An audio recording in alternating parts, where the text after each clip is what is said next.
এখনো কি রাম বাম চ্যাটার্জি মুখার্জি গঙ্গোপাধ্যায় চট্টোপাধ্যায় হরিদাস পাল লেন সেন দাদা বাবু আমার বন্ধুগণ এদের ভয়ে কি এখনো চুপ থাকা যাবে? তো মুসলমানের সন্তান হিসাবে উচ্চ আওয়াজে বলেন তো আল্লাহু আকবার। আবার বলেন আল্লাহু আকবার। আল্লাহু আকবার বলতে হবে নির্দেশ কার? এ তাকবীর কি জামাত বিএনপি শিবির জঙ্গির স্লোগান? কথা বলে না। এই তাকবীর দিতে হবে নির্দেশ কার? আল্লাযীনা ইয়াসতামিউনাল কওলা ফায়াত্তাবিউনা আহসানাহু।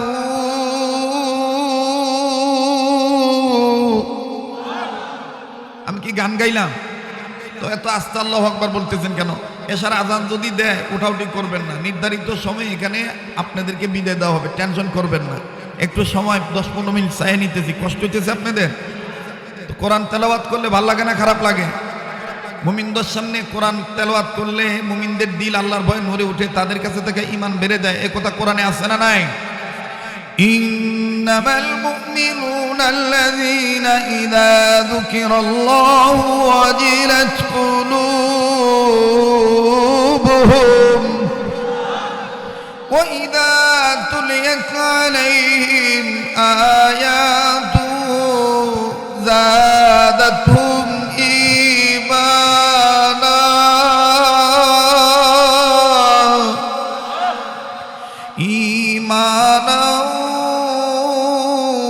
وعلى ربهم يتوكلون। আল্লাহ বলেন ওগো নবী, মুমিনগণের সামনে যখন কোরআন তেলাওয়াত করা হয় মুমিনগণের দিল আমি আল্লাহর ভয়ে নড়ে ওঠে, তাদের কাছে থেকে ঈমান বেড়ে যায়। কেন? এই মুমিনেরা সর্বাবস্থায় আমি রবের উপর ভরসা রাখে। সুবহানাল্লাহ বলেন।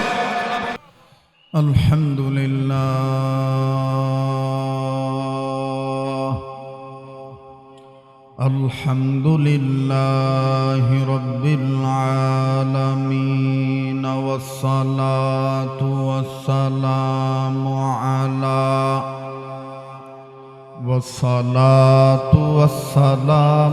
আলা রাসূলিহিন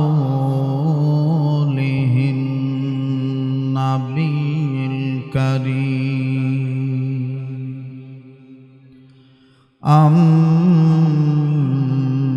أما بعد فأعوذ بالله من الشيطان الرجيم. بسم الله الرحمن الرحيم.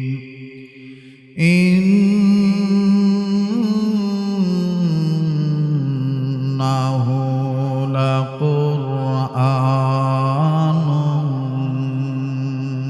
كريم. وقال رسول الله صلى الله عليه وسلم خيركم من تعلم القرآن وعلمه أو كما قال عليه الصلاة والسلام. আধারে যখন ডুবেছিল জাতি, ছিল না আলোর বাতি,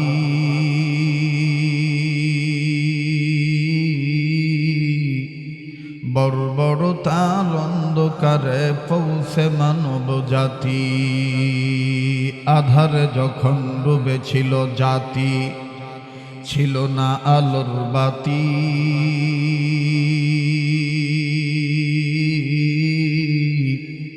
বর্বরতার অন্ধকারে পৌঁছে মানব জাতি। মেয়ের জন্মে বেজার পিতা, খড়িত নতুন গোর,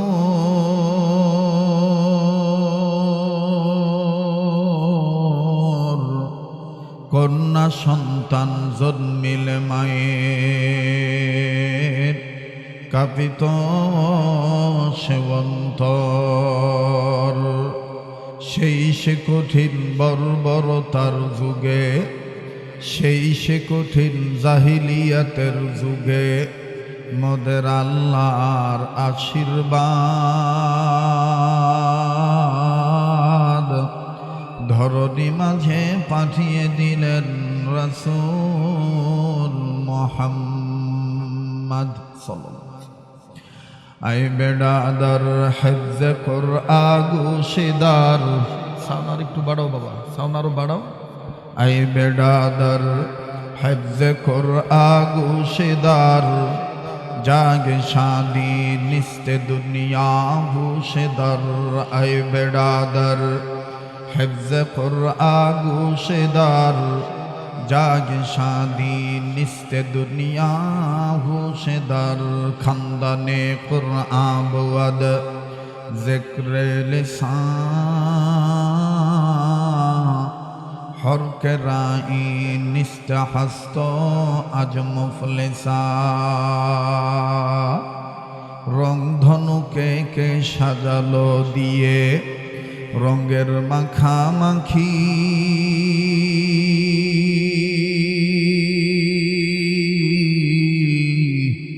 কার ইশারায় সকাল বেলা পাক পাখালি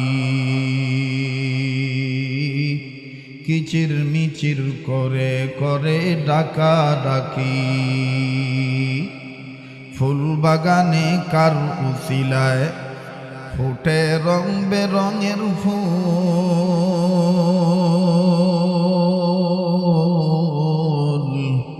সে যে ধরাই অন্য কেহ নয় যে ধরায় নামটি মুহাম্মদ রাসূল সবাই কালেমা পড়েন লা ইলাহা বাসটা কমাও টনটা চিকন করো ভলিউমটা বাড়াও রিভাব বাড়াও আরো যে মহাব্বতে সবাই কালেমা পড়েন লা ইলাহা আরো জোরে লা ইলাহা ইল্লাল্লাহ জোরে লা ইলাহা জোরে জোরে লা ইলাহা ইল্লাল্লাহ জোরে লা ইলাহা আলহামদুলিল্লাহ লা ইলাহা ইল্লাল্লাহর আওয়াজের সাথে কারো কোনো দুশ্মনী আছে তো মোহাব্বতে ঝংকার দিয়ে কালেমা পড়েন লা ইলাহা আর জোরে লা ইলাহা ইল্লাল্লাহ জোরে লা ইলাহা জবান খোলেন লা ইলাহা ইল্লাল্লাহ জোরে লা ইলাহা ইল্লাল্লাহু ইল্লাল্লাহ ইল্লাল্লাহু ইল্লাল্লাহ লা ইলাহা ইল্লাল্লাহ লা ইলাহা লা জোরে লা ইলাহা বাইজান বদরে মদিনা আমরা কেমনে যাব জানি না বলুন বদরে মদিনা আমরা কেমনে যাব জানি না দয়া করো দয়াল আল্লাহ দয়া করো আল্লাহ পুরাও মনের বাসনা লা ইলাহা ইল্লাল্লাহ জোরে লা ইলাহা বাইগো রিকশা চলে না চালক সারা নৌকা চলে না মাঝি সারা বলুন রিকশা চলে না চালক সারা নৌকা চলে না মাঝি সারা দুনিয়া চলে না আল্লাহ ছাড়া জোরে দুনিয়া চলে না ছাড়া জাকের চলে না জিকির সারা লা ইলাহা ইল্লাল্লাহ জোরে লা ইলাহা